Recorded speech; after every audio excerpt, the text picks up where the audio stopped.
Bismillahirrahmanirrahim. Assalamualaikum warahmatullahi wabarakatuh. Waalaikumsalam warahmatullahi wabarakatuh. Apa kabar hari ini Bapak dan Ibu? Alhamdulillah baik semua ya. Alhamdulillah. Alhamdulillahirobbilalamin wa bihi nasta'in ala umuri dunya waddin wassalatu wassalamu ala asrofil anbiya'i wal mursalin wa ala alihi washabihi ajmain amma ba'd. Yang terhormat Bapak Kepala Sekolah, yang saya hormati Bapak dan Ibu Dewan Guru SDN Ciburial 1. Pertama saya ingin mengucapkan terima kasih banyak atas kesempatan yang diberikan, atas waktu yang sudah diluangkan Bapak Ibu semua. Mohon maaf sudah mengganggu aktivitasnya, dan terima kasih sudah mau bersedia duduk bersama di sini ya. Nah, Bapak Ibu semuanya yang saya hormati, pada kesempatan kali ini saya akan melakukan aksi nyata modul 1.4 ya. Bapak Ibu sudah pada kenal, nama saya Siti Anisiti Soliha, guru sekaligus saat ini saya sebagai calon guru penggerak angkatan ke-9 dari Kabupaten Pandeglang, Balai Guru Penggerak Provinsi Banten. Sebagai informasi, alhamdulillah modul 1.4 ini adalah modul keempat dari 10 modul yang harus saya selesaikan. Mungkin sekitar 40% ya, 40% kegiatan atau modul yang sudah saya lalui. Masih ada sekitar 60% lagi. Mudah-mudahan diberikan kesehatan, kelancaran agar bisa selesai seperti itu. Iya, terima kasih Bapak Ibu dukungannya. Nah, Bapak Ibu juga di sini dengan duduk di sini, hadir di sini merupakan sebuah dukungan, support bagi saya, dan saya sangat senang sekali melihatnya gitu, karena merasa bahwa saya tidak sendiri gitu. Kebetulan sesuai juga dengan jargon guru penggerak, sekolah penggerak, yaitu tergerak, bergerak, menggerakkan. Jadi selama di sini ada program sekolah penggerak, ada guru penggerak. Nah, Bapak Ibu sebagai bagian dari itu, Bapak Ibu guru, murid-murid adalah orang-orang yang ada di lingkaran pengaruh saya gitu. Jadi saya harus menyebarkan hal-hal baik yang sudah saya dapatkan kepada Bapak Ibu semua. Supaya apa? Supaya manfaatnya tidak hanya dirasakan oleh saya sendiri. Jadi semuanya ikut merasakan, semuanya ikut berkembang seperti itu ya Bapak Ibu. Adapun aksi nyata kali ini modul 1.4 yaitu menyebarkan pemahaman dan penerapan pengalaman budaya positif. Jadi di rangkaian alur Merdeka di Learning Management System ada alur terakhir, kegiatan terakhir yaitu aksi nyata, di mana saya harus berperan menyebarkan pemahaman terhadap konsep-konsep inti dalam modul budaya positif dan penerapan pengalaman budaya positif. Bapak Ibu, setelah saya mempelajari, mengikuti CGP ini di angkatan 9, mempelajari dari modul 1.1 sampai 1.4, ternyata wawasan saya terhadap murid itu sangat tercerahkan sekali, terbukakan sekali. Aksi nyata kali ini saya lakukan bukan hanya semata-mata untuk menyelesaikan tugas saya sebagai CGP. Jadi untuk memenuhi tugas ini, tagihan-tagihan saya diantaranya aksi nyata, harus membuat video seperti itu, rekaman untuk menyebarkan pemahaman, tidak hanya sebatas seperti itu. Saya ingin apa yang sudah saya dapatkan, modul-modul yang sudah saya pelajari, itu Bapak Ibu juga bisa menerima hal-hal yang baiknya. Untuk apa? Untuk mewujudkan pembelajaran yang berpihak pada murid. Tentunya kita sudah sepakat dengan filosofi Ki Hajar Dewantara, betul? Iya, kita sudah sama-sama belajar di platform Merdeka Mengajar tentang betapa indahnya, betapa pentingnya pembelajaran yang berpihak pada murid. Pada modul 1.4 tentang budaya positif yaitu upaya mengimplementasikan nilai-nilai kebajikan universal yang diyakini oleh sebuah kelas atau sekolah gitu. Nah, sebelum memasuki tentang budaya positif lebih jauh lagi, saya ingin bertanya kepada Bapak dan Ibu. Nanti jawabannya cukup dijawab saja ya, setuju atau tidak setuju, dan boleh juga disertakan alasannya. Kita lihat pertanyaan yang pertama. Hukuman dapat mendisiplinkan anak.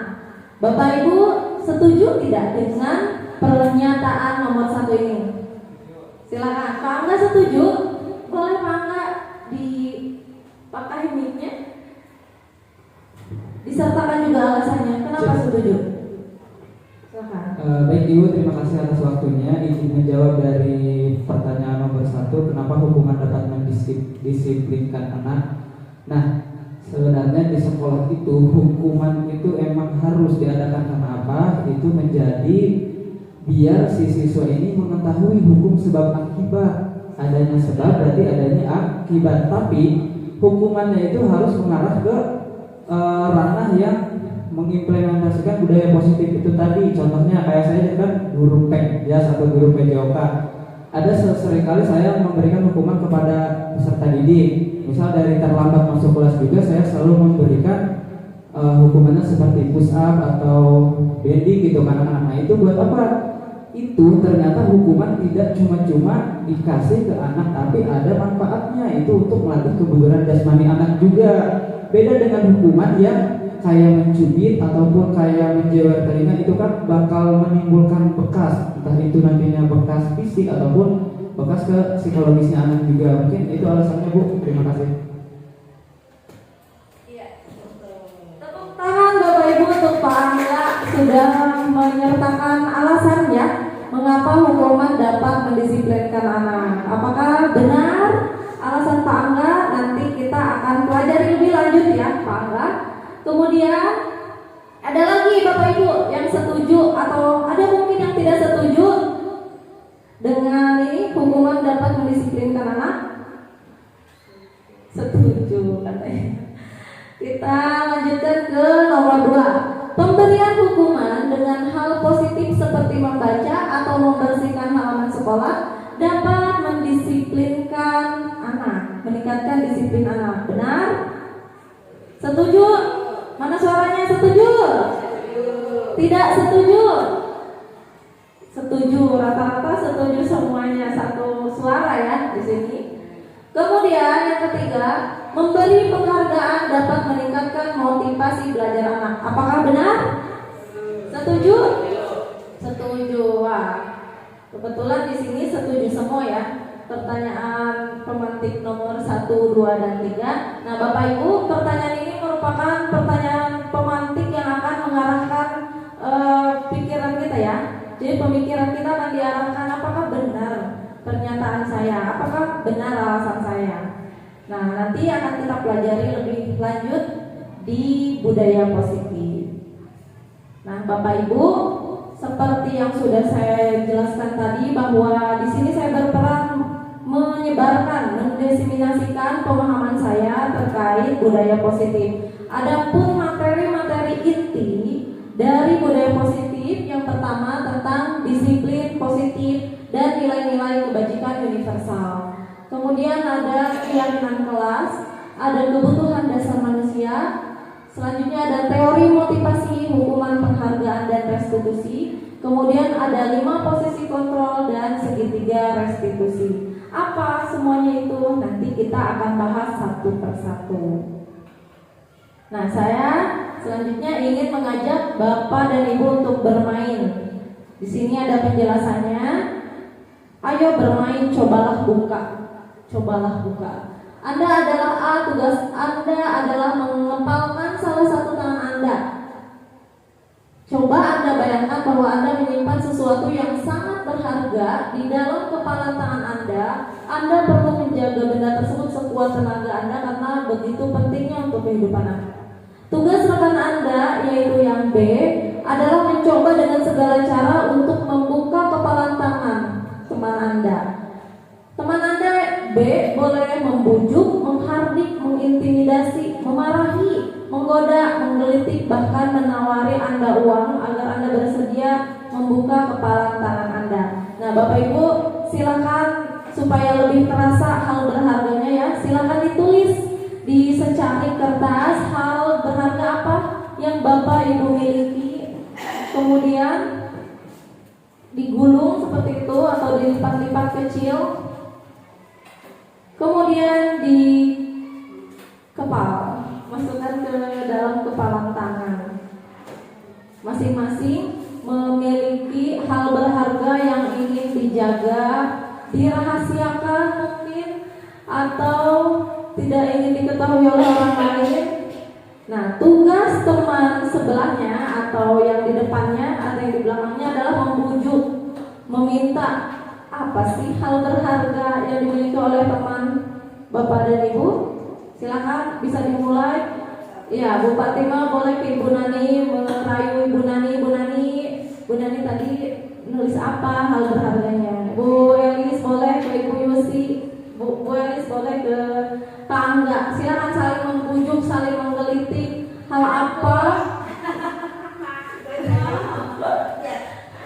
Mana hal berharganya? Apakah akan dijaga atau kena bujukan, kena rayuan?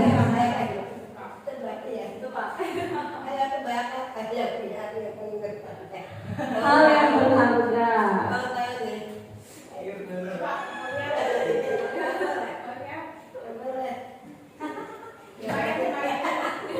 5.000 kata Bunda. Mau nggak Bu Fatima? Kurang besar Bu ngasih uangnya.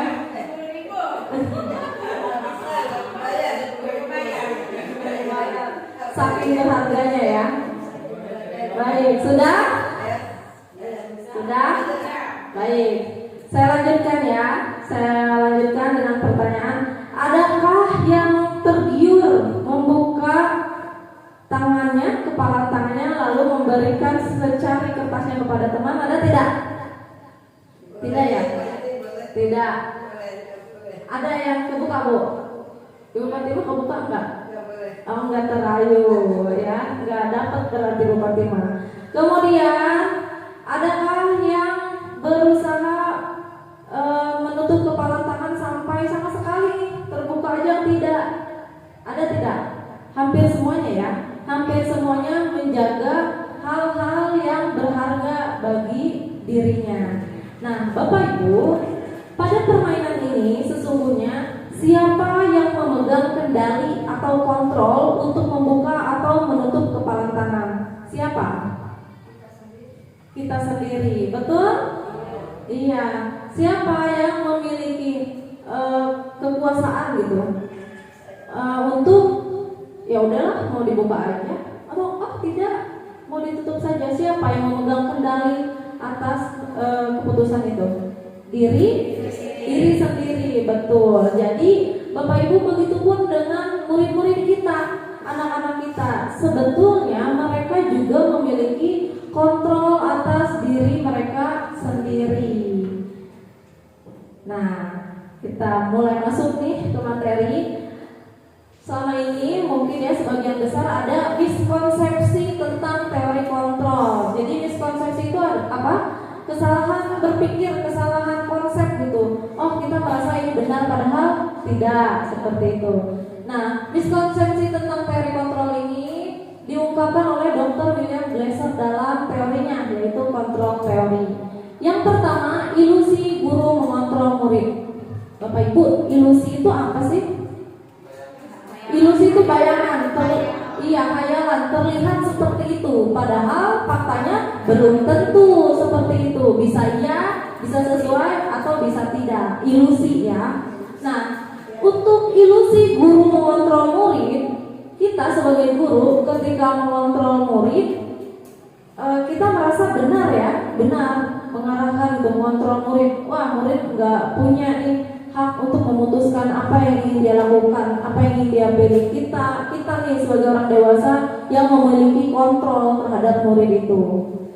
Itu adalah ilusi, gitu ya. Bisa benar, bisa salah, terlihat benar, tapi padahal belum tentu.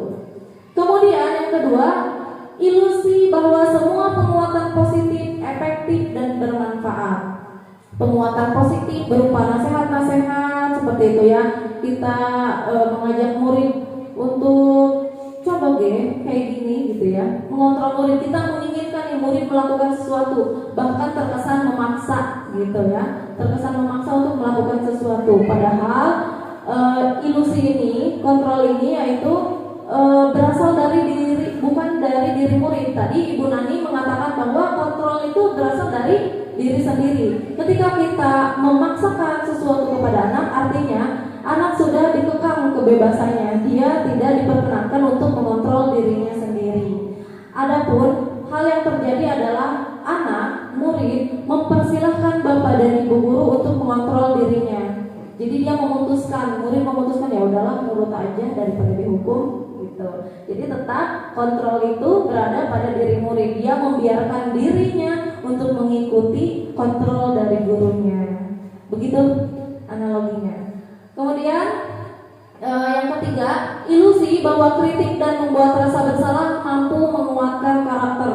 Ketika murid-murid kita melakukan kesalahan, kita mengungkapkan, kamu itu bagaimana sih?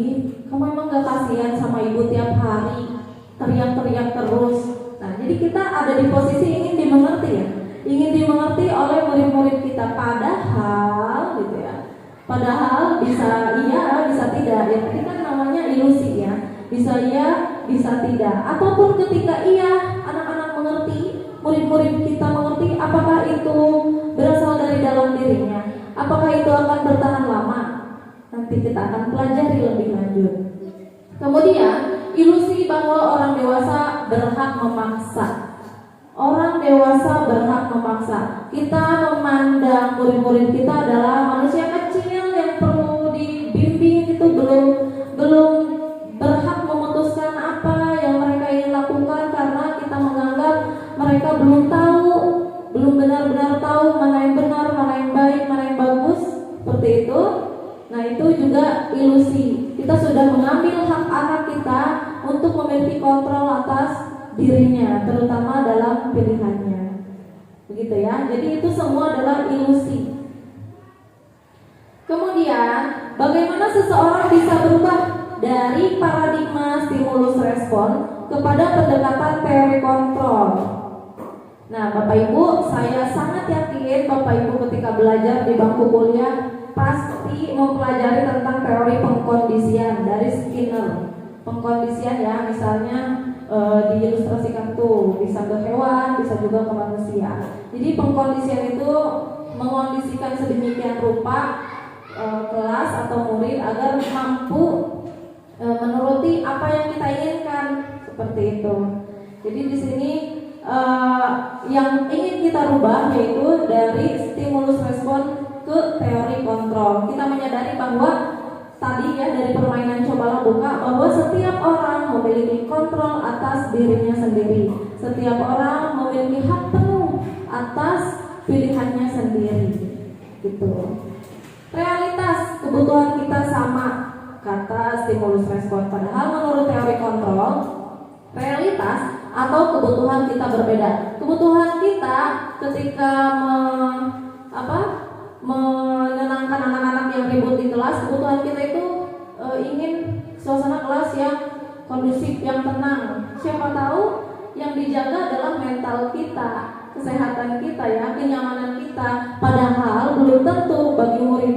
Siapa tahu bagi murid itu kelas yang riuh itu membuat mereka kreatif gitu ya, diberi kesempatan untuk mengaktualisasikan diri. Kemudian yang kedua, semua orang melihat hal yang sama. Padahal menurut teori kontrol, setiap orang memiliki gambaran berbeda. Kemudian kita mencoba mengubah orang agar berpandangan sama dengan kita. Padahal menurut teori kontrol, kita berusaha memahami pandangan orang lain tentang dunia. Jadi kita memposisikan kalau kita ada di diri murid, apa yang mereka rasakan, apa yang mereka bayangkan, apa yang mereka inginkan. Kemudian perilaku buruk dilihat sebagai suatu kesalahan. Padahal menurut teori kontrol, semua perilaku memiliki tujuan gitu. Kita mengganggu, murid mengganggu temannya, padahal ada kebutuhan yang belum dipenuhi dari dalam dirinya, bukan untuk menciptakan kegaduhan. Pada awalnya mungkin seperti itu ya, walaupun akhirnya ya gaduh juga gitu, nanti akan mengganggu juga yang lain. Kemudian orang lain bisa mengontrol saya menurut teori stimulus respon. Padahal menurut teori kontrol hanya Anda yang bisa mengontrol diri Anda, termasuk anak-anak kita. Murid-murid kita memiliki hak, memiliki kekuatan dirinya sendiri untuk mengontrol dirinya sendiri. Kemudian saya bisa mengontrol orang lain, padahal menurut teori kontrol Anda tidak bisa mengontrol orang lain. Gitu. Kemudian pemaksaan ada pada saat bujukan gagal. Wah, ini dibujuk nggak bisa nih, harus dipaksa berarti, dan nanti harus ada hukuman. Padahal menurut teori kontrol, kolaborasi dan konsensus menciptakan pilihan-pilihan baru. Gitu. Jadi kita mencari solusi baru. Kalau nggak mau seperti ini, ya udah mau kayak gimana gitu. Kemudian model berpikir menang kalah. Kalau di teori kontrol, model berpikir menang-menang atau win-win solution. Gitu. Nah, kita masuk ke konsep inti yang pertama tentang disiplin positif. Bapak Ibu pasti sudah sangat tidak asing dengan kata disiplin ya, sudah kita sering katakan, sering ucapkan, bahkan sering kita tempel-tempel supaya terbayang gitu ya di benak kita tentang disiplin itu. Nah, tidak salah disiplin yang sudah kita laksanakan, tapi yang ingin saya tambahkan yaitu dengan kata positif. Jadi disiplin itu tidak hanya disiplin aja gitu, ada kata lanjutannya yaitu disiplin positif. Kemudian ketika ditambahkan kata baru, tentu saja maknanya akan berbeda ya, berbeda. Dimana disiplin positif yaitu upaya menumbuhkan sifat dan perilaku tanggung jawab yang didasari dari motivasi dari dalam diri dan nilai kebajikan yang diyakini. Dari pengertian yang pertama sudah kelihatan tidak bedanya. Biasanya disiplin itu kita biasanya ya dengan paksaan gitu, dengan alasan alih-alih membuat suasana tertib. Oh, melanggar aturan nih, harus didisiplinkan. Jadi ada sesuatu yang dilanggar, ada sesuatu yang tidak sesuai sehingga harus didisiplinkan. Itu konsep yang pertama. Padahal menurut konsep disiplin positif, kesadaran itu, keinginan disiplin itu berasal dari dalam diri gitu, bukan atas paksaan, bukan atas permintaan, tapi berasal dari dalam diri sendiri berdasarkan nilai kebajikan yang diyakini. Kemudian disiplin positif, ketika murid telah memiliki motivasi intrinsik, mereka telah memiliki motivasi yang akan berdampak jangka panjang, motivasi yang tidak akan terpengaruh pada adanya hukuman atau hadiah.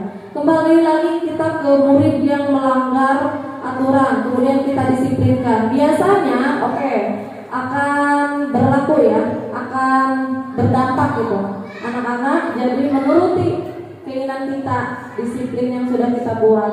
Padahal disiplin itu bukan berasal dari dalam dirinya, tapi berasal dari luar dirinya, yaitu guru. Artinya motivasinya bukan intrinsik. Dan ketika suatu motivasi bersifat eksternal, bukan dari dalam diri, maka jangka waktunya pun akan pendek gitu. Hari ini murid nurut, didisiplinkan oleh guru, besok belum tentu. Di sekolah murid nurut, di luar sekolah belum tentu. Karena aturan biasanya hanya berlaku di lingkungan sekolah. Ketika di luar, nggak ada aturan sekolah, bolehlah melanggar aturan. Kan seperti itu. Jadi tidak bertahan lama kalau disiplin. Kalau disiplin positif itu bertahan lama karena berasal dari dalam diri dan juga tidak terpengaruh oleh adanya hukuman maupun penghargaan. Mau dikasih reward sama Bu Pertima, mau dikasih hukuman oleh Pak, tidak terpengaruh karena yang dia yakini yaitu berbuat baik di manapun, di setiap tempat. Itu disiplin positif. Kemudian pada disiplin positif, posisi kontrol berada pada diri murid, bukan dipengaruhi oleh orang lain. Tadi ya, jadi setiap manusia, bahkan setiap murid, walaupun mereka masih kecil-kecil, mereka memiliki kontrol atas dirinya, terutama termasuk tentang penerapan disiplin positif ini. Kemudian Bapak Ibu, saya ingin memperkenalkan Bapak Ibu tentang tentang nilai kebajikan universal. Nilai kebajikan, nilai itu biasanya diartikan sebagai ukuran baik, buruk, benar, salah, betul ya? Nilai itu, atau bisa juga nilai digradkan, misalkan dari diskalakan, misalkan dari sekian sampai sekian itu baik, gitu ya. Dari sekian sampai sekian itu cukup dan sebagainya. Nah, pada kali ini ada nilai kebajikan universal. Nilai itu adalah acuan seseorang melakukan sesuatu, berperilaku, bersikap, dan sebagainya. Nilai kebajikan universal yaitu nilai yang disepakati bersama, lepas dari suku bangsa, agama, bahasa, maupun latar belakangnya. Nilai ini merupakan payung besar dari sikap dan perilaku kita. Nilai kebajikan akan mendorong motivasi internal seseorang untuk berperilaku. Nah, sudah Bapak Ibu baca ya di depan bahwa nilai kebajikan universal itu nilai yang diyakini bersama. Ya, jadi bukan hanya saya yang meyakini atau Bu Elis yang meyakini, tapi kita sama-sama yakin bahwa itu adalah hal yang baik. Itu yang pertama, nilai kebajikan universal. Nah, setelah kita sama-sama memahami nilai kebajikan universal, sudah sepakat, maka kita akan menjadikan nilai tersebut payung, pedoman, acuan gitu ya, untuk membentengi diri kita agar sesuai dengan nilai-nilai yang kita yakini. Contohnya, saya memberikan contoh di sini. Guru membuat aturan, yaitu melarang murid berkelahi dan melarang murid makan di dalam kelas saat jam pelajaran. Betul ya, ini aturan ya. Kira-kira Bapak dan Ibu membuat aturan seperti ini ingin menciptakan kelas yang seperti apa? Apa yang Bapak Ibu harapkan dari aturan yang dibuat ini? Kira-kira apa? Kira-kira kenapa Bapak Ibu melarang murid berkelahi, melarang makan minum saat jam pelajaran? Kenapa? Karena kalau hal itu terjadi akan mengganggu, artinya akan menimbulkan ketidaknyamanan, tidak tertib, kelas menjadi riuh, kelas menjadi kotor kalau ada yang makan, kelas menjadi tidak kondusif ketika ada yang berkelahi. Artinya kita guru yang membuat peraturan ini menginginkan suasana kelas yang tertib dan nyaman gitu.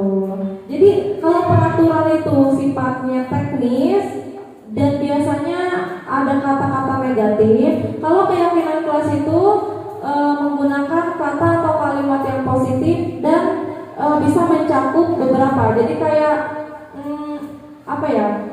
kayak lebih abstrak gitu. Tidak tertulis, tidak terinci, tidak konkret, tapi masuk ke situ. Gitu ya. Jadi nilai kebajikan universal itu nilai yang disepakati bersama. Kita lanjutkan dulu ya. Gak apa-apa kalau masih belum ada bayangan, masih bingung, tidak apa-apa, karena memang belum selesai materinya. Nah, kita lanjutkan. Ini saya mau ngambil contoh beberapa organisasi yang memiliki nilai kebajikan di masing-masing organisasinya, seperti Kementerian Pendidikan dan Kebudayaan ya. Pada kali ini, saat ini memiliki nilai kebajikan yang sering digaungkan, yang sering digembar-gemborkan, yaitu tentang profil pelajar Pancasila. Supaya semangat nih, yuk kita nyanyi profil pelajar Pancasila dulu sebentar. Saya 1, 2, 3. Dan Pancasila beriman dan bertakwa pada Tuhan yang Esa dan berakhlak mulia, berkebinekaan global, gotong royong mandiri, kreatif dan bernalar kritis. Nah itu 6 dimensi dalam profil pelajar Pancasila itu merupakan nilai-nilai kebajikan atau nilai-nilai yang diyakini oleh Kemendikbud Ristek saat ini. Itu dari organisasi Kemendikbud ya. Kemudian dari IBO Primary Years Program. Ya, nilai kebajikan yang diyakini oleh organisasi ini yaitu toleransi, rasa hormat, integritas, mandiri, menghargai, antusias, dan seterusnya. Banyak ya. Kemudian ada 9 pilar karakter dari Indonesian Heritage Foundation atau IHF. Ada cinta Tuhan dan segenap ciptaannya, kemandirian dan tanggung jawab, kejujuran, hormat dan santun, dan sebagainya.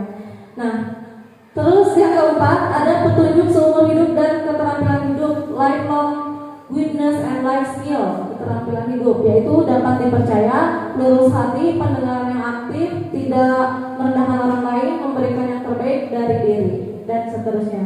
Nah, yang saya baca kira-kira ada 5 ya contoh nilai kebajikan dari 5 organisasi gitu. Kalau Bapak Ibu lihat ya, dari nilai-nilai kebajikan ini, baik profil pelajar Pancasila maupun yang lainnya, itu nilai kebajikan itu nilai-nilai yang masih abstrak, tidak terinci seperti aturan. Misalnya, dapat dipercaya, lalu lurus hati. Kita bisa menuliskan biasanya di aturan itu setiap murid harus berkata jujur, kan gitu ya. Itu kan sama dengan lurus hati. Lalu di sini misalnya jadi pendengar yang aktif. Biasanya Bapak Ibu tuliskan di peraturannya tidak berisik, jangan berisik, dilarang berisik sedang ada ujian, gitu kan biasanya. Padahal itu bisa kita ramu lagi, kita kumpulkan lagi menjadi suatu nilai keyakinan yang sifatnya abstrak. Jadi ketika kita berbicara tentang empati itu akan luas, gitu, akan banyak definisinya dan akan banyak indikator sikap yang menunjukkan empati. Begitu ya, Bapak Ibu. Jadi nilai kebajikan universal itu nilai yang masih abstrak dan diyakini oleh bersama secara umum. Gitu ya, mudah-mudahan dapat dimengerti. Kemudian ada keyakinan kelas atau keyakinan sekolah. Bapak Ibu, tadi berdasarkan pemaparan tadi tentang nilai kebajikan universal. Nah, nilai-nilai kebajikan itu, nilai-nilai keyakinan itu dapat kita jadikan keyakinan kelas atau keyakinan sekolah. Mengapa keyakinan kelas? Kenapa tidak peraturan kelas saja? Gitu ya. Biasanya yang umum kita pakai keyakinan kelas atau aturan kelas, Bapak Ibu? Aturan kelas, sepakat ya. Tiap guru di masing-masing kelasnya pasti membuat aturan. Nah, ini adalah alasan-alasan mengapa sebaiknya kita sudah mulai menggeser dari peraturan kelas menjadi keyakinan kelas. Yang pertama, keyakinan kelas bersifat lebih abstrak daripada peraturan yang lebih rinci dan konkret, gitu ya. Kalau di peraturan masuk jam 7.15, masuk jam 7.30, memakai seragam merah putih, memakai atribut lengkap, bersepatu hitam, apalagi aturan kelas kita, dilarang makan dan minum di kelas, gitu ya. Pokoknya terinci gitu ya, terinci kalau dalam aturan kelas. Kalau dalam keyakinan kelas itu masih bersifat abstrak dan umum, gitu. Kemudian keyakinan kelas berupa pernyataan-pernyataan yang universal. Universal itu artinya tidak berlaku hanya di kelas ini saja atau di sekolah ini saja, tetapi ketika keluar dari kelas, keluar dari sekolah akan disepakati oleh bersama. Untuk apa?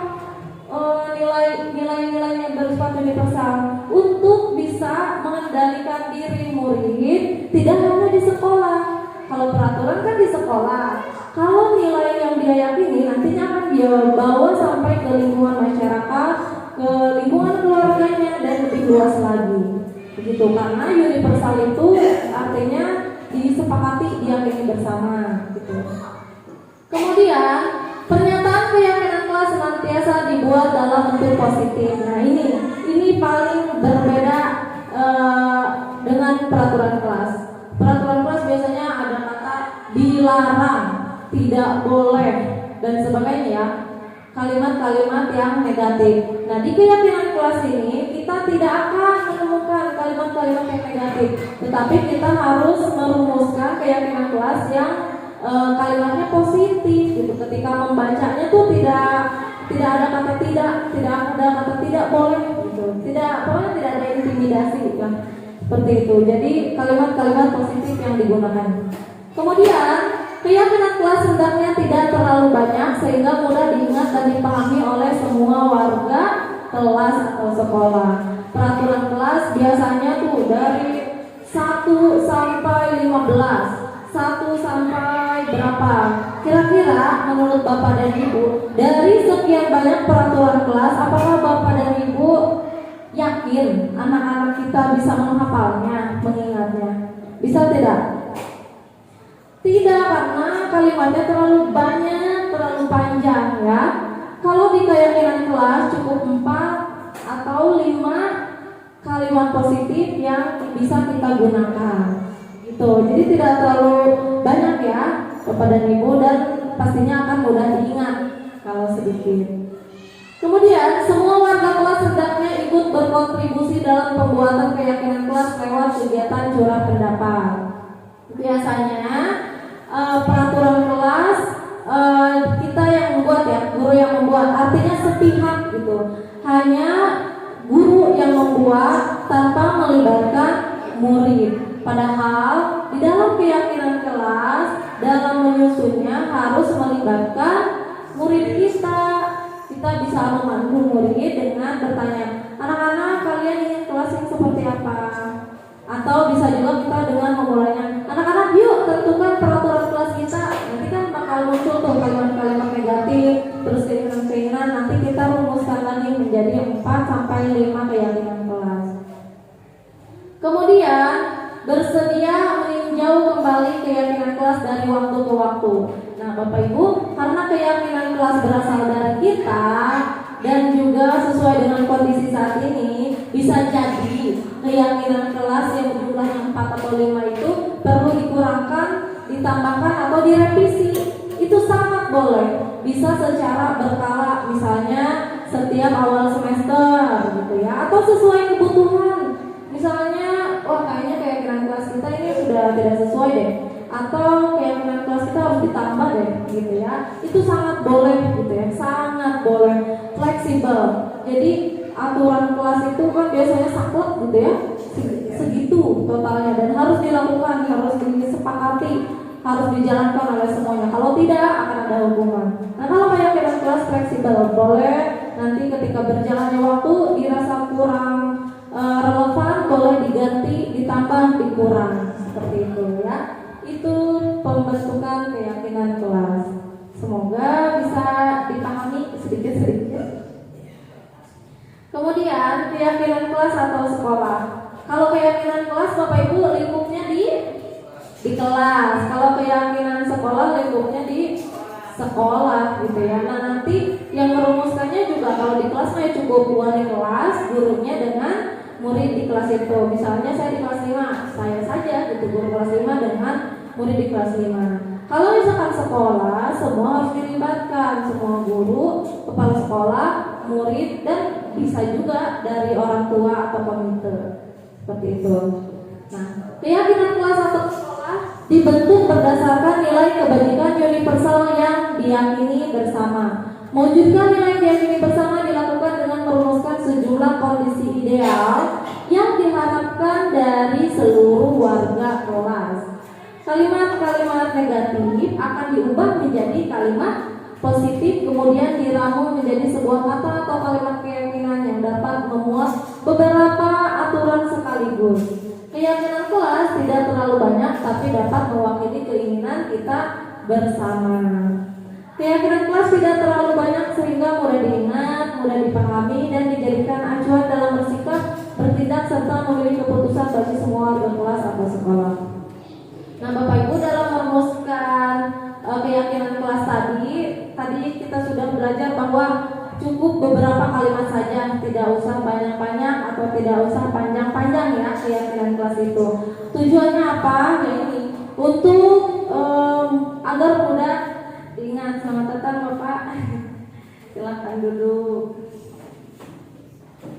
Saya lanjutkan ya. Keyakinan kelas tidak usah panjang, tidak usah banyak. Tujuannya adalah agar mudah diingat, mudah dipahami, dan dijadikan acuan dalam bersikap, bertindak, serta memilih keputusan bagi semua warga kelas atau sekolah. Gitu. Kemudian kita lanjutkan lagi. Nah, mari kita tentukan nilai kebajikan berikut. Nah, ini juga salah satu langkah nantinya ya dalam menyusun keyakinan kelas. Kita bisa mengumpulkan dulu peraturan-peraturan yang biasanya kita ambil gitu ya, yang biasa kita gunakan di kelas. Nah, Bapak Ibu silakan nih, boleh ditulis, boleh langsung dijawab saja. Untuk peraturan yang pertama, dilarang melakukan kekerasan. Kira-kira nilai kebajikan apa yang ingin dituju? Kita menggunakan aturan, anak-anak tidak boleh melakukan kekerasan. Apa sih hal yang ingin kita tuju dari aturan tersebut? Kenapa kita membuat aturan itu? Ingin mewujudkan apa kita? Silakan. Supaya murid atau supaya kelas menjadi apa? Kondusif. Lalu aman. Lalu nyaman, tidak ribut ya. Kondusif tadi berarti. Artinya ketika kita melarang murid melakukan kekerasan, ada nilai kebajikan yang ingin kita tuju, yaitu menciptakan kelas yang kondusif tadi kata Bu Nani, atau ingin menciptakan kelas yang aman tadi kata Pak Angga, gitu ya. Kemudian boleh deh sambil ditulis, saya bantu tulis supaya nanti kita bisa menemukan nilai kebajikan yang sama dari beberapa aturan. Ini keamanan ya Bu ya, keamanan. Kemudian untuk aturan yang kedua, dilarang menggunakan narkoba. Kira-kira dari peraturan ini, larangan ini, apa nilai kebajikan yang ingin kita tuju? Kenapa kita melarang anak-anak, murid-murid menggunakan narkoba? Karena kita menginginkan anak-anak yang seperti apa? Murid yang seperti apa? Apa kira-kira? Supaya kalau murid pakai narkoba itu kira-kira bagaimana sih? Nah, apa tuh Pak? Boleh salah satu kesehatan, karena ketika menggunakan narkoba akan ada kesehatan fisik dan mental yang terganggu. Ketika kita menggunakan aturan ini, larangan ini, otomatis kita ingin mewujudkan nilai kebajikan, yaitu kesehatan, boleh juga keselamatan ya, kesehatan ya, kesehatan. Saya tulis ya, kesehatan.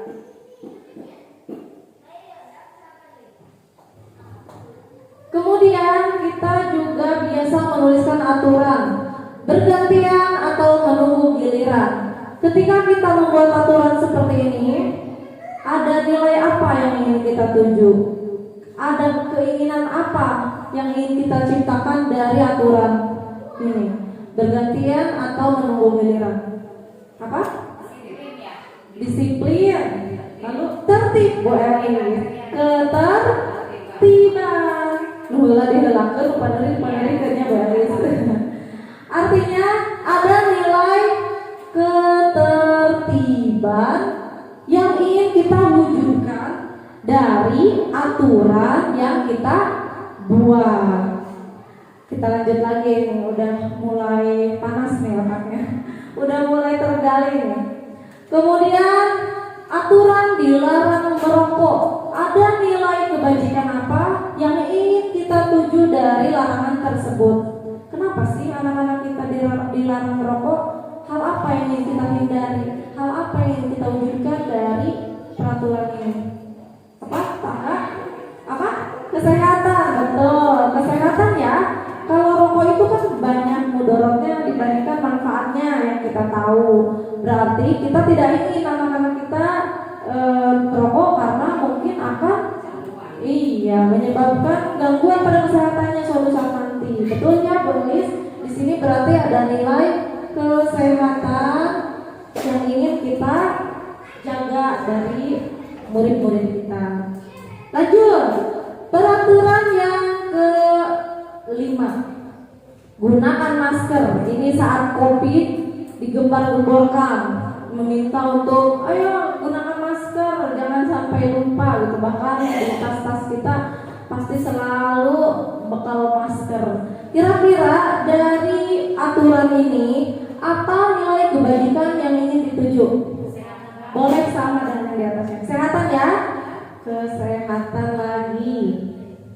Karena memang pada saat itu, saat COVID, virus mudah menyebar kepada orang-orang yang tidak menggunakan masker, ya, atau yang sakit tidak menggunakan masker, itu akan mudah sekali menyebarkan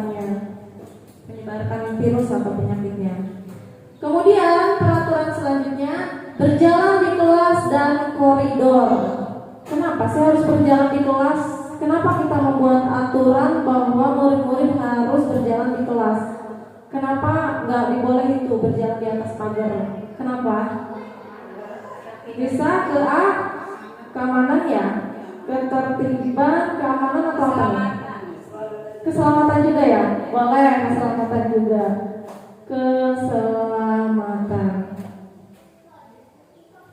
Nah, Bapak Ibu, dengan menuliskan tabel kolom kedua nilai kebajikan yang dituju, berarti Bapak dan Ibu sudah mampu merumuskan aturan-aturan yang tadinya negatif ya, ada dilarang, tidak boleh dan sebagainya, menjadi suatu nilai kebajikan. Nah ini Bapak Ibu, nilai kebajikan ini seperti ini. Jadi berlaku universal, semua sepakat gitu, semua sepaham bahwa kita harus menjaga keamanan, kita harus menjaga kesehatan, kita harus menjaga ketertiban dan keselamatan gitu. Nah kalau Bapak Ibu lihat dari 6 aturan ini, ada beberapa nilai kebajikan yang dituju yang sama. Apa saja? Kesehatan sama ya, kesehatan. Kemudian ada kesehatan 3, keamanan, keselamatan. Oke, artinya ada nilai-nilai yang sama.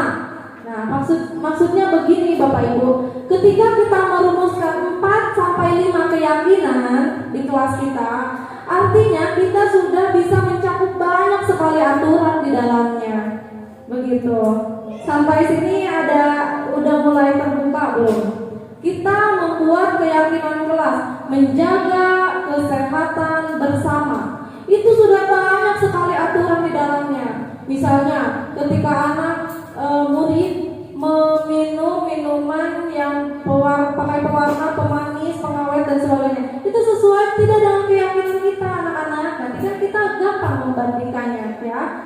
Tidak Bu, kenapa tidak? Ya berarti tidak sesuai Bu dengan kesehatan, karena kan bisa mengganggu kesehatan. Nanti kan anaknya sendiri yang tergali gitu, anaknya sendiri yang akan memikirkan sudah sesuai belum yang saya lakukan, yang saya lakukan sudah sesuai belum dengan keyakinan atau nilai yang diyakini bersama. Seperti itu Bapak Ibu, sudah ada bayangan ya? Sudah. 4 sampai 5 keyakinan memuat belasan puluhan aturan di dalamnya. Begitu ya. Baik, saya lanjutkan. Hapus dulu ya. Ibu.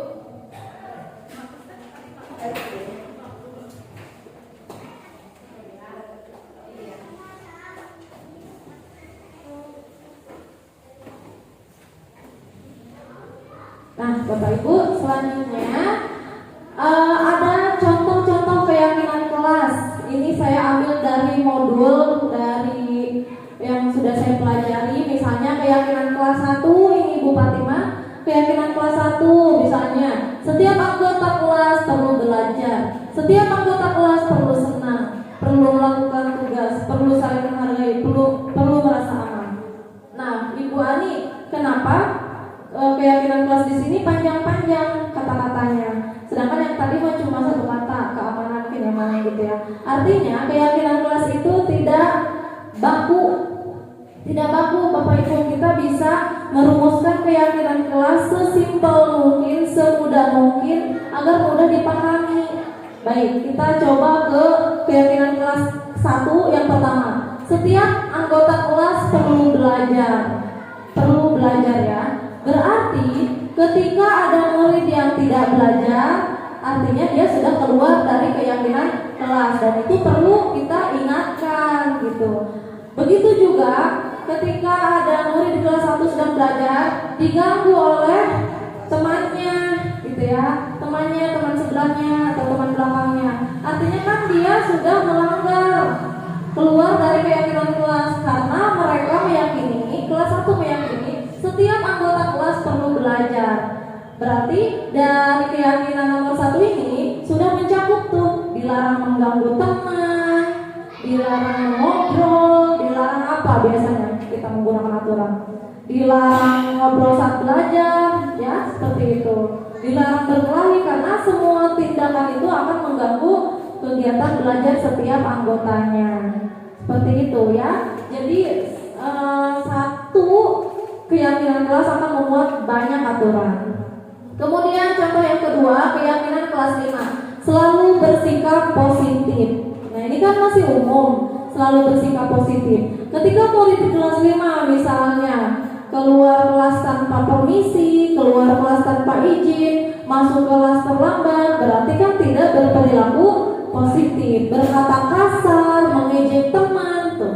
Itu baru satu keyakinan kelas dan memuat banyak sekali aturan kelas, begitu ya. Kita lihat di sini hanya 5, di sini juga hanya 5, hanya sedikit keyakinan kelas itu. Yang penting mudah diingat, mudah dipahami oleh murid-murid kita. Oke ya, Bapak Ibu, itu contoh keyakinan kelas.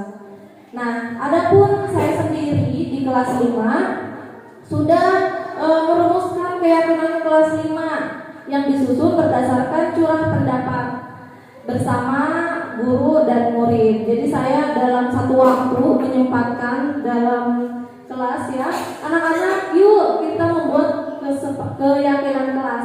Apa Bu keyakinan kelas? Oh masih bingung tuh, udah nanti kalian akan mengetahui. Keyakinan kelas itu adalah nilai-nilai yang akan kita yakini bersama. Bu bagaimana caranya? Oke, anak-anak silakan tulis aturan-aturan yang akan membuat kalian nyaman, atau aturan-aturan apa yang kalian inginkan ada di kelas ini. Banyak tuh Bu Ibu, anak-anak di kelas 5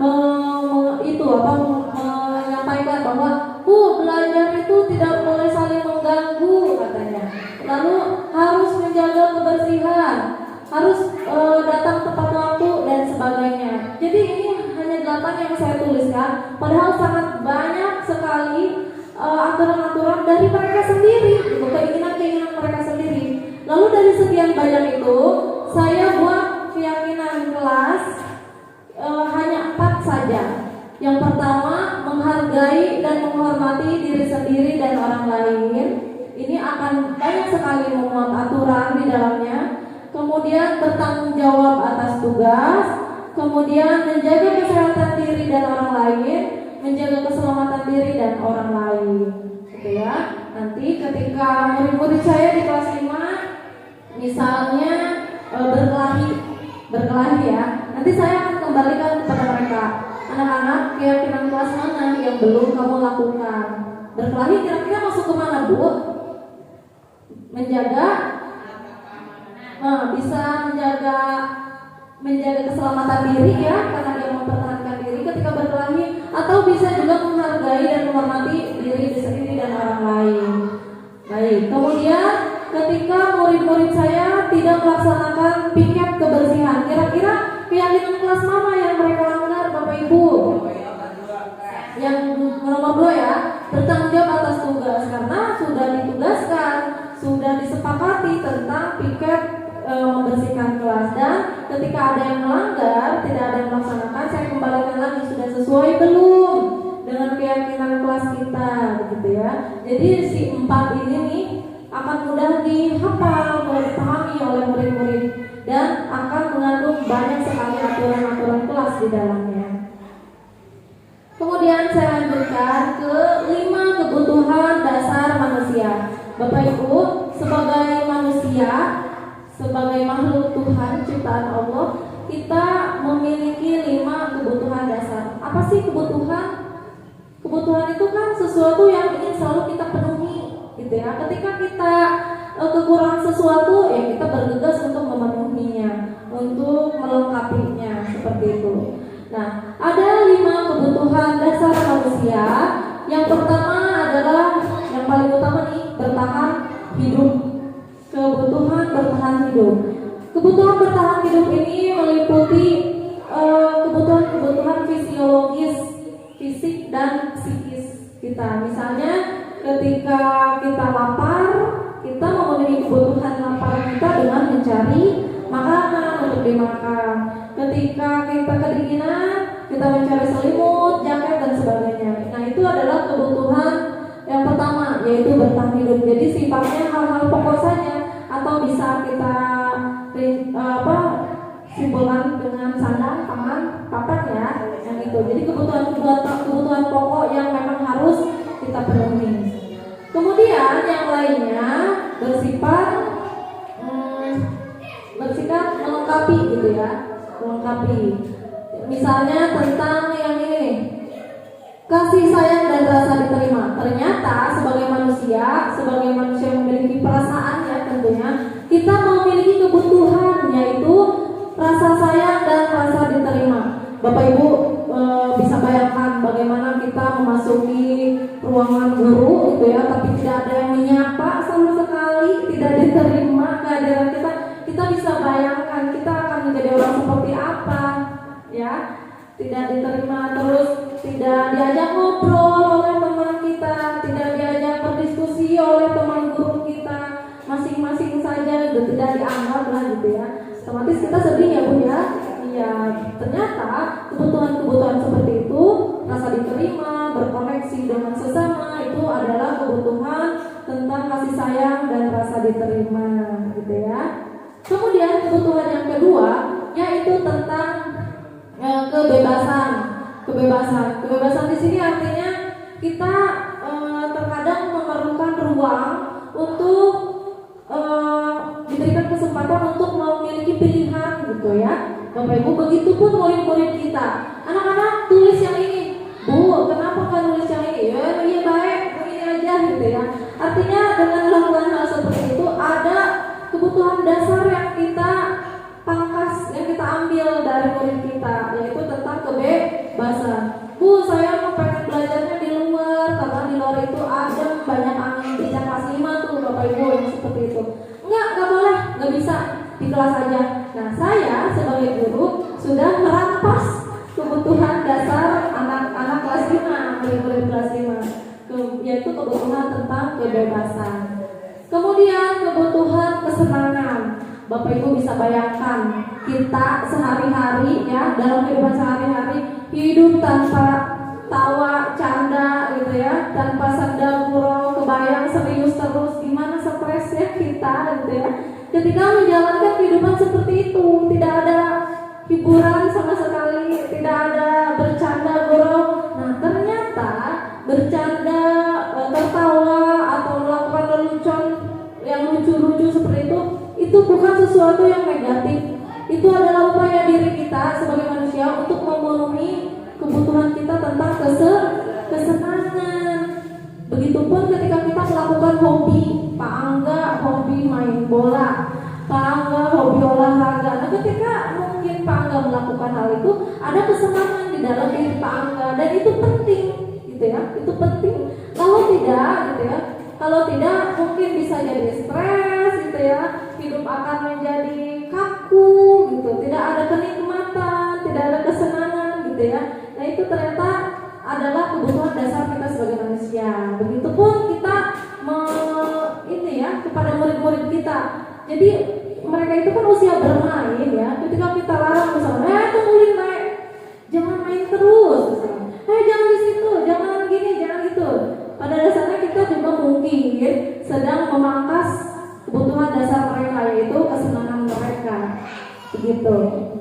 Kemudian ada kebutuhan dasar yang kelima, yaitu penguasaan. Nah, Bapak Ibu, sebagai manusia tentunya kita ingin dianggap terampil, ingin diakui seperti itu. Wah, Pak Angga mah hebat menyiar pernah gitu ya. Pak Angga mah hebat melakukan tendangan apa gitu. Nah, sebagai manusia ternyata kita memerlukan hal-hal seperti itu, pengakuan gitu ya, pengakuan atas kemampuan kita. Bupati mah hebat karena sudah bisa mengkondisikan kelas 1 dengan begitu riuhnya kelas 1 tapi bisa dikondisikan misalnya.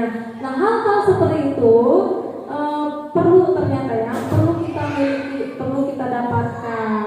Ternyata itu juga masuk ke dalam salah satu kebutuhan dasar kita sebagai manusia. Baik, selanjutnya dari 5 yang tadi saya paparkan lagi. Yang pertama, kebutuhan dasar manusia tentang bertahan hidup.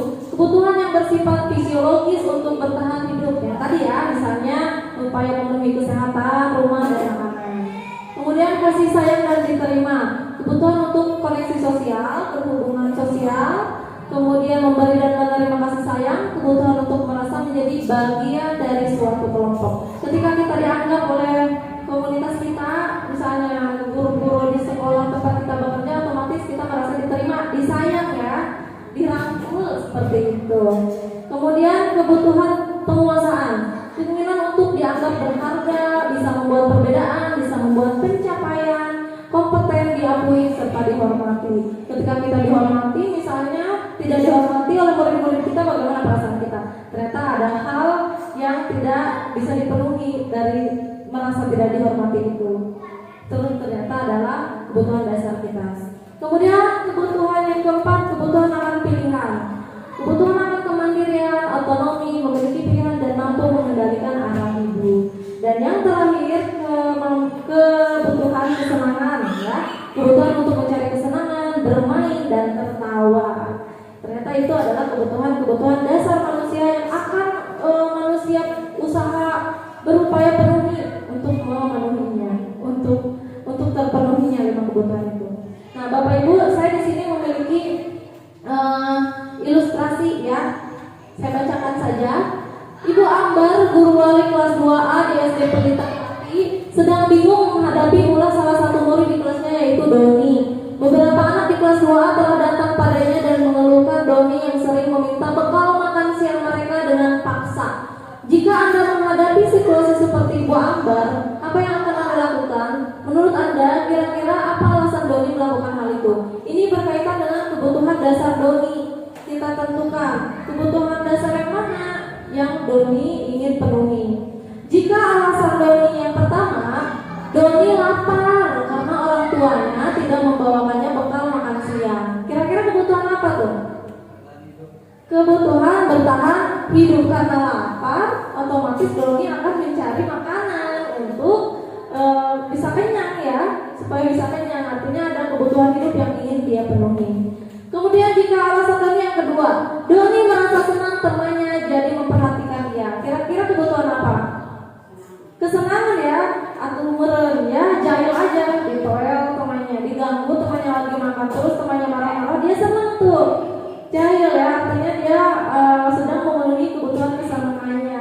Oh lucu ya, ekspresi teman-teman saat lagi marah kan itu buat lucu-lucuan dia ya, begitu. Kemudian apabila Doni melakukan hal tadi karena merasa hebat, karena temannya jadi takut dengan dia dan menuruti keinginannya, merasa hebat, ingin diakui, apa itu? Berarti kebutuhan penguasaan, ingin diakui. Oh takut ya sama Doni ternyata kuat gitu ya. Kemudian apabila alasan Doni merasa bosan dengan bekal makanan yang dibawakan ibunya dari rumah, karena ibunya selalu membawakan bekal yang sama, itu aja. Oleh karena itu dia ingin mencoba makanan teman-temannya yang beraneka ragam. Kira-kira kebutuhan apa yang ingin Doni penuhi? Kebebasan. Kita juga kalau makan itu saja setiap hari akan merasa bosan ya. Nah Doni juga seperti itu. Dia perlu mungkin memberitahu ibunya, Bu nanti makan yang lain, beri bekal yang lain gitu ya. Kemudian Doni melakukannya karena iseng saja dan dia menikmati ekspresi wajah teman-temannya yang kesal karena diambil makanannya, dan menurut dia ekspresi teman-temannya itu lucu. Apa nih Bu? Kebutuhan kesenangan. bukan kesenangan ya. Kalau alasan yang kedua, Doni merasa senang teman-temannya menjadi memperhatikan dia. Berarti kebutuhan apa? Diterima, kasih? Iya betul Bu Nani. Untuk alasan nomor 2 berarti kebutuhan kasih sayang. Mungkin selama ini teman-temannya cuek aja sama Doni. Doni mencari perhatian dengan cara itu. Baik, kita lanjutkan. Ada 3 motivasi perilaku manusia. Bapak Ibu, kita dalam melakukan sesuatu berperilaku pasti kita memiliki motivasi atau dorongan. Hal apa yang menyebabkan kita melakukan seperti itu? Apakah karena ada ketakutan? Apa karena menghindari ketidaknyamanan? Atau ingin melakukan sesuatu untuk mendapatkan apa yang kita mau? Bagaimana menurut Bapak Ibu? Pernahkah Bapak Ibu melakukan sesuatu untuk mendapat senyuman dari orang lain? Melakukan sesuatu karena, wah kalau saya bebersih nih nanti akan disenyumin oleh Pak Kepala gitu. Apakah pernah seperti itu? Atau untuk mendapat hadiah? Atau juga untuk mendapatkan uang? Apalagi kira-kira alasan orang melakukan sesuatu? Kita akan mempelajari 3 motivasi perilaku manusia menurut Diane Gosson. Yang pertama, alasan seseorang melakukan perilaku tertentu, yang pertama yaitu untuk menghindari ketidaknyamanan atau hukuman. Biasanya alasan ini adalah alasan paling rendah gitu ya, karena motivasinya bersifat eksternal. Bersifat eksternal untuk menghindari hukuman gitu ya, ketidaknyamanan dan sebagainya. Nah, ternyata alasan ini, motivasi ini ternyata adalah tataran terendah dari motivasi perilaku manusia. Kemudian yang kedua, motivasi perilaku yang kedua yaitu untuk mendapatkan imbalan atau penghargaan dari orang lain. Ketika murid-murid kita bersih-bersih lalu kita mengacungkan jempol, bagus.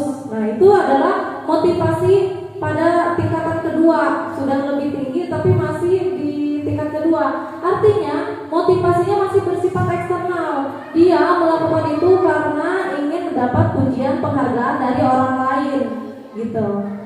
Selanjutnya, motivasi yang ketiga untuk menjadi orang yang mereka inginkan dan menghargai diri sendiri dengan nilai-nilai yang mereka percaya. Ini adalah motivasi yang akan membuat seseorang memiliki disiplin positif tadi ya. Karena motivasi berperilakunya bersifat internal, bersifat dari dalam diri bukan dari luar dirinya. Kemudian ada juga tentang teori hukuman, konsekuensi, dan restitusi. Ini berkaitan ya tadi dengan jawaban Pak Angga bahwa hukuman itu ya penting gitu, setuju dilakukan hukuman. Nah, ternyata hukuman itu adalah ini Pak Angga, hukuman itu akan membentuk murid kita, anak kita, menuntun anak-anak kita kepada identitas yang gagal. Tuh ya. Ternyata hukuman itu bersifat negatif. Karena ya ini nanti dijelaskan. Adapun identitas sukses ya, kita harus menggeserkan murid-murid kita dari yang tadinya akan menuju identitas gagal menuju ke identitas sukses, yaitu dengan menerapkan disiplin positif tadi. Disiplin positif. Di sini ada 3, ada hukuman, konsekuensi, dan restitusi. Hukuman biasanya dilakukan dengan ancaman, kencaman gitu ya.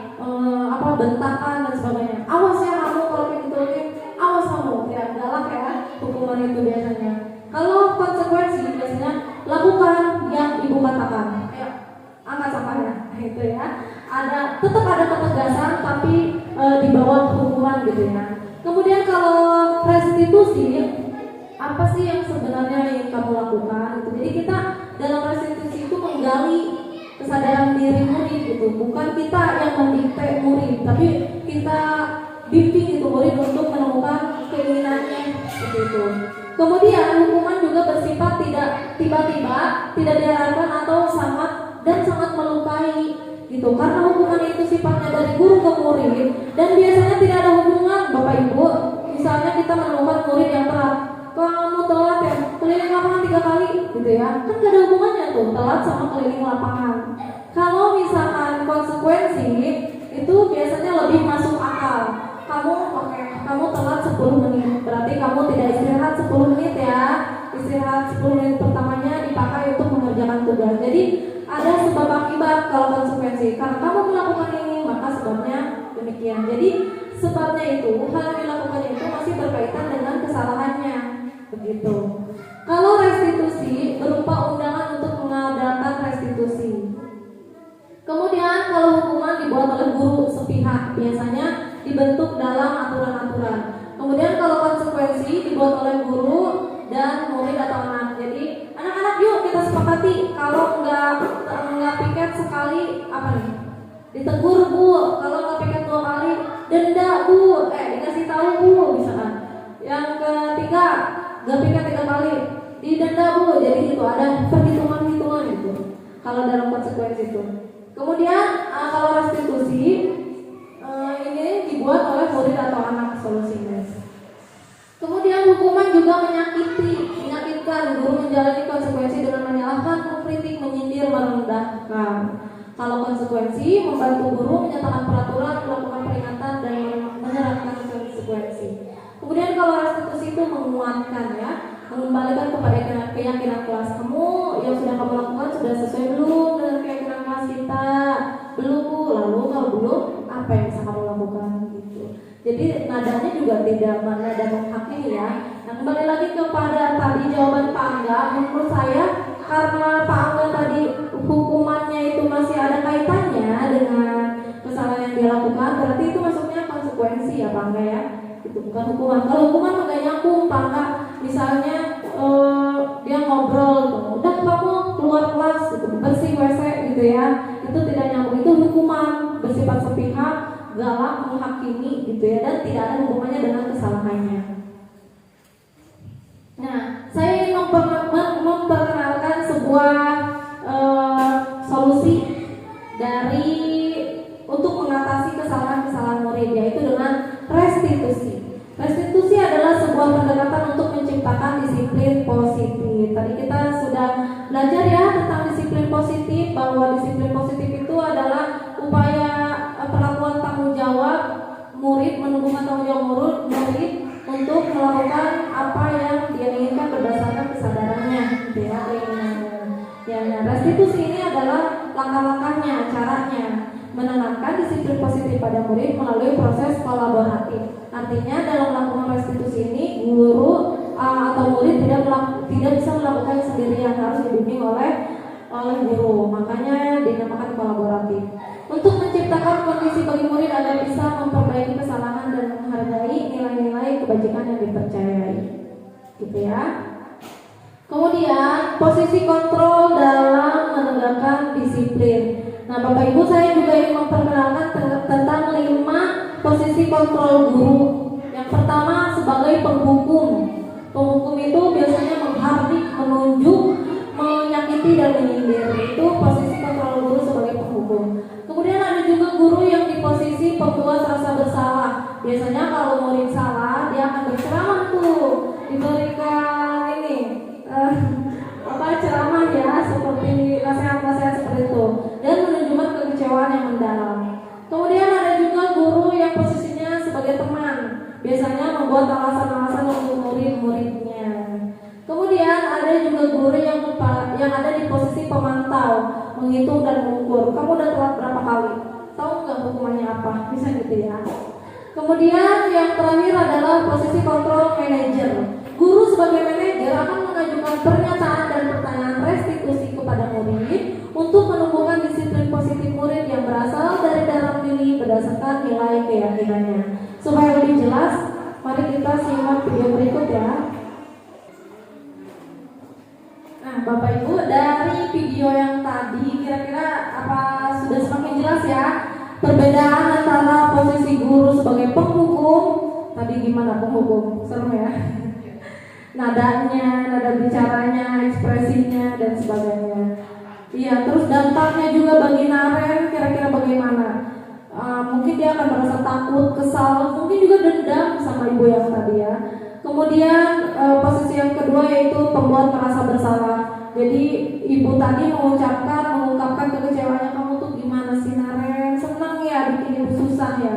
Jadi membuat seseorang si Naren ini merasa menyesal nantinya begitu. Kemudian yang ketiga apa? Menjadi teman ya. Menjadi teman itu biasanya pakai kata-kata yang tidak kaku karena demi ibunya gitu ya, kayak gitu. Jadi ada nada-nada bercanda gitu supaya tidak terlalu tegang kalau posisi teman. Tapi ini juga khawatir nih Bapak Ibu, kalau kita ada di posisi sebagai teman, kalau kata Sunda mah dirunjak gitu ya. Jadi mau dihukum hakeun gitu, nggak akan gimana kok gitu. Kalau telat pas pelajaran Ibu Ani gitu misalnya, itu kekhawatiran pas di posisi teman. Kemudian ada juga posisi pemantau, ini lumayan mulai bagus nih ya, mulai baik. Jadi ada konsekuensi tadi, kamu telat 20 menit, berarti 20 menit pertama jam istirahat digunakan untuk menyelesaikan tugas seperti itu. Jadi ada sebab akibat dari yang dia lakukan. Dan yang terakhir yang paling baik yaitu manajer. Tadi Bapak Ibu sudah lihat ya, di posisi manajer itu bu gurunya tidak menghakimi, tidak menyalahkan, tapi berupaya menggali sinaren gitu ya, supaya bisa mencari solusi dari keterlambatannya. Kira-kira keyakinan apa yang belum kamu lakukan Aren? Gitu. Tadi kan ditanya keyakinan. Kemudian apa yang bisa kamu lakukan untuk sesuai dengan keyakinan kita? Oh, saya bisa pasang alarm Bu. Itu kan tidak ada intimidasi dari guru. Nah Aren, kamu harus nyetel alarm, misalkan tidak. Jadi kesadaran diri gitu dari Naren sendiri, dari diri murid sendiri yang ingin melakukannya seperti itu ya. Itu adalah perbedaan 5 posisi kontrol. Jadi Bapak Ibu, menurut Bapak Ibu mana posisi kontrol yang paling baik? Tentu saja yang kelima ya, posisi kontrol manajer, yaitu berupaya menggeser murid dari identitas gagal menjadi identitas sukses. Posisi manajer berupaya menuntun murid menemukan solusi tadi ya dari kesalahannya dengan mengingat kembali nilai kebajikan yang diyakininya. Posisi kontrol manajer akan menerapkan restitusi sebagai upaya untuk menemukan solusi dari kesalahan yang dibuat. Langkah-langkah restitusi yang dilakukan guru di posisi manajer akan menguatkan murid dan membantu murid untuk kembali ke kelompoknya. Begitu. Nah, saya sendiri sudah nih mulai melakukan bergeser dari posisi kontrol sebelumnya ke posisi manajer. Mulai nih, ternyata setelah saya melakukan posisi kontrol manajer, saya mengajak berdialog bersama murid, kemudian menerapkan pernyataan dan pertanyaan restitusi agar murid bisa menyadari dan menemukan solusi dari kesalahannya. Ketika Ahmad Nurdin di kelas saya berulang, saya ajak ngobrol, tidak langsung dihakimi begitu saja. Ternyata itu luar biasa responnya dari murid-murid saya. Kok Bu Ani tumben ya? Biasanya kita melakukan ini, Bu Ani marah-marah. Sekarang kok malah diajak ngobrol doang gitu. Mereka merasanya itu ngobrol, padahal kita sedang menggali kesadaran diri mereka. Apa yang sudah kalian langgar gitu? Apa yang bisa kalian lakukan supaya tidak seperti itu lagi? Terus sebetulnya kita mengarahkan ya dalam ngobrol itu. Ternyata anak-anak berpikirannya, tumben nih biasanya marah-marah, kenapa jadi diajak ngobrol aja gitu. Padahal kita sedang melakukan restitusi. Ada 3 kegiatan restitusi. Yang pertama yaitu menstabilkan identitas. Biasanya ketika murid melakukan kesalahan, identitas emosinya menggebu-gebu ya. Biasanya habis berkelahi itu menggebu-gebu. Kita tenangkan dulu dengan menstabilkan identitasnya. Kemudian kita validasi juga tindakan yang salah, lalu baru yang terakhir menanyakan keyakinan. Tahapan dari segitiga yang tadi, yang pertama menstabilkan identitas. Guru berfokus pada upaya membantu murid untuk tenang. Jadi kita berupaya menenangkan dulu dengan mengungkapkan bahwa kesalahan merupakan sesuatu yang wajar. Jadi kalau misalnya ada murid yang salah, kita menenangkannya dengan, iya nah, tidak apa-apa. Melakukan kesalahan itu tidak apa-apa. Ibu juga pernah salah. Semua orang di dunia ini juga pernah salah, gitu ya. Jadi nggak apa-apa gitu, salah itu nggak apa-apa gitu. Itu upaya untuk menstabilkan identitas. Kemudian validasi tindakan yang salah. Intinya adalah bertanya kurang lebih seperti ini. Kamu pasti memiliki alasan mengapa melakukan hal tersebut. Di tahap yang kedua ini kurang lebih itu pertanyaannya. Jadi alasan mengapa murid melakukan kesalahan gitu. Kita kan sudah belajar tadi 5 kebutuhan dasar manusia. Alasan ini biasanya muncul di tahap ini, validasi tindakan yang salah.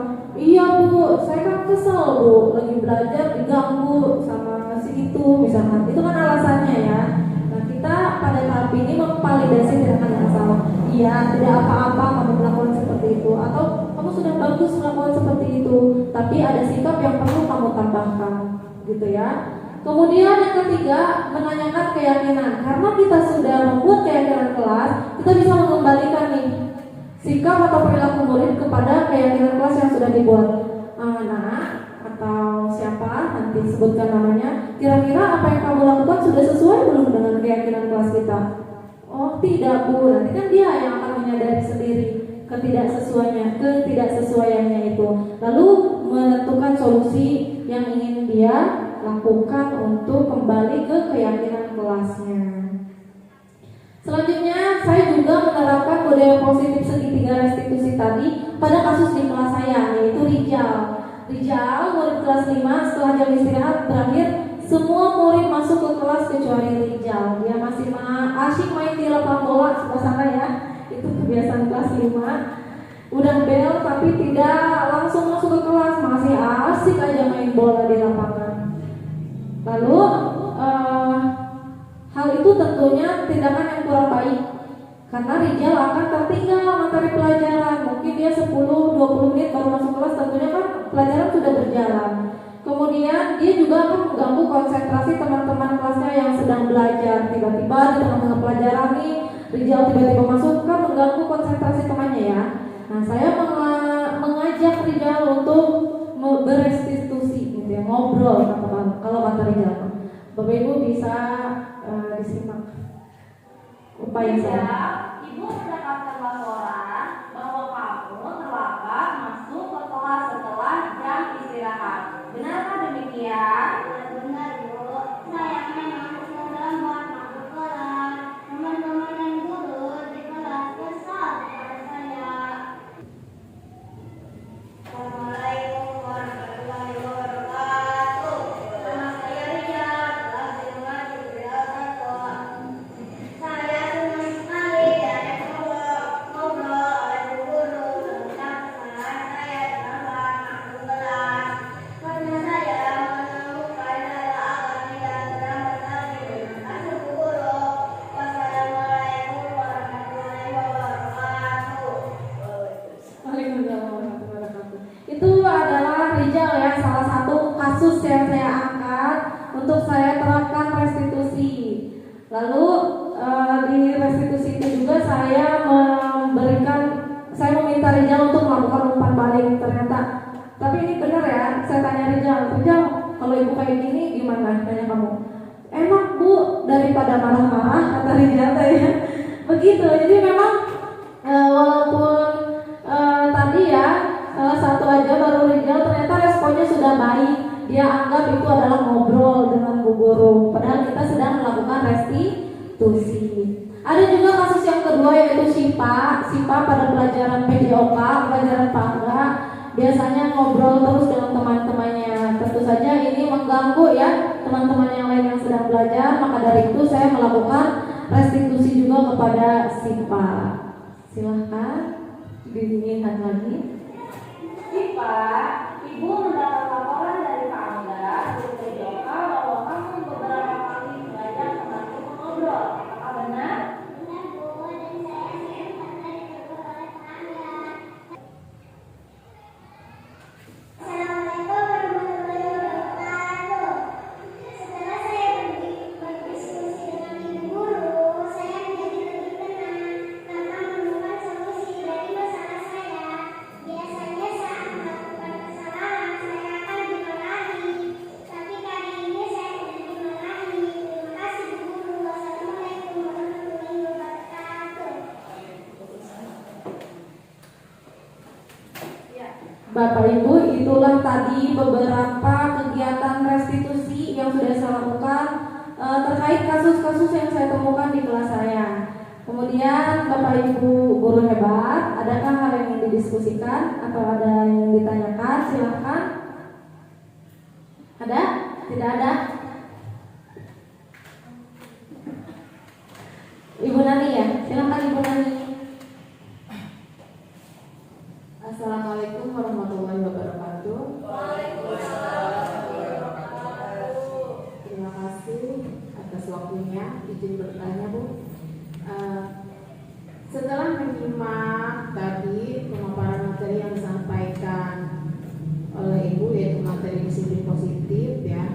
yaitu nilai kebajikan, nilai kebajikan. Yang saya tanyakan, apa bedanya antara peraturan, kesepakatan, dan peraturan kelas? Mungkin itu saja. Assalamualaikum warahmatullahi wabarakatuh. Waalaikumsalam warahmatullahi wabarakatuh. Terima kasih kepada Ibu Nani, pertanyaan yang bagus sekali. Kita lebih tebalkan lagi ya perbedaan antara peraturan kelas, kesepakatan kelas, dan keyakinan kelas. Nah, Bapak Ibu, seperti yang sudah saya paparkan di awal tadi, bahwa peraturan kelas itu keinginan-keinginan kita guru gitu ya, biasanya dibuat secara sepihak, artinya hanya dari gurunya saja gitu, tanpa melibatkan murid-murid. Jadi murid-murid itu sebagai objek, pokoknya ini aturan dari ibu, kamu harus mengikuti aturan ini. Itu perbedaan yang pertama ya. Kemudian sifatnya juga memaksa, mengekang gitu. Ketika ada pelanggaran tentang peraturan, maka akan ada konsekuensi atau hukuman yang diberikan. Itu hukuman. Dan sifatnya jangka pendek, artinya hanya berlaku saat itu saja. Ketika keluar lingkungan sekolah, keluar lingkungan kelas, maka akan berbeda lagi, karena aturannya hanya berlaku di lingkup itu saja. Kemudian untuk keyakinan kelas dulu ya. Keyakinan kelas yaitu keyakinan-keyakinan bersama, berasal dari nilai-nilai kebajikan yang ingin kita wujudkan bersama-sama gitu ya. Nah, perbedaannya ketika peraturan kelas biasanya mengikat gitu ya, bersifat satu pihak. Kalau keyakinan kelas itu disusun berdasarkan curah pendapat antara guru dan murid. Jadi murid juga dilibatkan. Kita menginginkan kelas seperti apa gitu. Jadi bukan hanya guru saja yang menentukan. Seperti itu. Kemudian perbedaan yang selanjutnya yaitu dari jumlah kata dan kalimat-kalimat yang digunakan. Jumlah katanya biasanya banyak ya poin-poinnya kalau peraturan kelas. Kalau keyakinan kelas hanya 4-5 kalimat positif yang digunakan. Tujuannya untuk mempermudah murid untuk mengingatnya. Sedangkan kesepakatan kelas itu biasanya bersifat lebih rinci dari nilai kebajikan atau dari keyakinan kelas, tapi masih bersifat positif gitu Bu. Jadi kesepakatan kelas itu tidak ada kata dilarang, tidak ada kata tidak boleh. Jadi semuanya positif, tapi memang agak rinci dibanding keyakinan kelas. Misalkan kita meyakini harus menghargai orang lain di kelas itu ya. Nanti di kesepakatan kelasnya tertulis berbicara yang sopan, seperti itu. Kalau misalnya di peraturan kelas tidak boleh berbicara kasar, gitu kan, negatif ya konotasinya. Seperti itu kurang lebih jawaban dari saya. Mudah-mudahan dapat terjawab ya, Ibu. Terima kasih pertanyaannya. Kemudian selanjutnya saya akan menyimpulkan hasil pemaparan dari awal tadi, dari disiplin positif sampai segitiga restitusi. Bahwasanya budaya positif merupakan perwujudan dari nilai-nilai kebajikan yang diyakini oleh sebuah kelas atau sekolah. Nilai yang diyakini akan dijadikan acuan dalam bersikap, bertindak, dan memilih keputusan bagi anggota kelas atau sekolah. Kemudian untuk mewujudkan budaya positif diperlukan kolaborasi dari seluruh pihak. Tentunya kita tidak bisa berjalan sendiri-sendiri, harus ada kerjasama, kolaborasi dari seluruh pihak. Dan satu lagi yang saya ingin sampaikan, closing statement dari saya, bahwasanya setiap perubahan itu tidak mudah. Termasuk ini adalah hal baru bagi saya dan mungkin Bapak Ibu guru semuanya. Nah, kita tidak usah perlu ingin terburu-buru menerapkan budaya positif harus seperti itu. Tapi kita bisa perlahan-lahan Bu, Bapak Ibu, bisa dengan bergeser dari peraturan kelas kita buat keyakinan kelas. Kita bisa bergeser dari 5 posisi kontrol guru ya, dari penghukum jadi pemantau misalkan. Lebih baik lagi kita langsung ke posisi manajer gitu, itu lebih baik. Tapi ketika tidak bisa pun kita bergeser ke arah yang lebih baik. Yang penting kita mau berproses ya gitu, jangan hanya jadi penghukum terus gitu. Seperti itu ya Bapak Ibu, semoga pemaparan yang singkat ini bisa dipahami dan yang lebih penting bisa diimplementasikan. Nah Bapak Ibu, kita telah sampai di akhir diseminasi atau penyebaran pemahaman tentang budaya positif yang saya sampaikan. Semoga nantinya kita bisa berkolaborasi bersama untuk mewujudkan budaya positif di sekolah kita. Cukup sekian dari saya, Bapak Ibu. Terima kasih atas kesempatannya. Mohon maaf atas segala kekurangannya. Salam dan bahagia Bapak, Ibu, guru hebat. Wassalamualaikum warahmatullahi wabarakatuh.